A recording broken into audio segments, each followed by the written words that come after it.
Hello, എല്ലാവരും സുഖമായിട്ടിരിക്കുന്നോ? നമുക്കിന്ന് 2 സന്തോഷ കാര്യങ്ങൾ പറയാനുണ്ട്. ഒന്നെന്ന് പറയുന്നത് ഇതാണ് നമ്മുടെ സുന്ദരിച്ചീര പാകിയതെല്ലാം കിളിർത്ത് വന്നിട്ടുണ്ട് കേട്ടോ. രണ്ടാമത്തെ കാര്യം നമ്മുടെ ക്യാപ്സിക്കം തന്നെയാണ്. ശരിക്കും പറഞ്ഞാൽ ഇതൊരു അത്ഭുതം തന്നെയാണ്. അങ്ങനെ പറയാൻ കാരണം എന്ന് പറഞ്ഞാൽ ഈ തൈ എങ്ങനെയുള്ളൊരു തൈ ആയിരുന്നെന്ന് നിങ്ങൾ നേരത്തെ വീഡിയോ പോയി നോക്കിക്കഴിഞ്ഞാൽ മനസ്സിലാകും.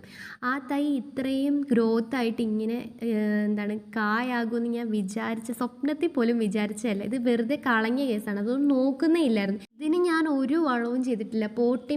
പോട്ടിമിക്സിൽ കൂടുതലും മണ്ണായിരുന്നു ഞാൻ ചേർത്തിരുന്നത്. പിന്നെ ഇതെങ്ങനെയാണ് വെയിലിൻ്റെ ആ ഒരു ഇതുകൊണ്ട് മാത്രമാണ് ഇത് ഇത്രയും കായ്ച്ചതെന്ന് എനിക്ക് തോന്നുന്നു. പിന്നെ എന്നും കുന്നും പിന്നെ ഇതിപ്പം സുലഭമാണ് മണിത്തക്കാളി. അതുകൊണ്ട് ഇവിടെ രസമൊക്കെ വെക്കുകയാണ്, എപ്പോഴും ഉണ്ട്. ചുമ്മാ പിന്നെ പറിച്ച് വീട്ടിൽ വരുന്ന ആൾക്കാരൊക്കെ ഇങ്ങനെ പറിച്ച് കഴിക്കുകയാണ് എപ്പോഴും ചെയ്യുന്നത്. പിന്നെ കുറച്ച് പയറും കിട്ടിയിട്ടുണ്ടായിരുന്നു. അത് എന്നും ആസ് യൂഷ്വൽ എന്നും ഉള്ളത് തന്നെയാണ്.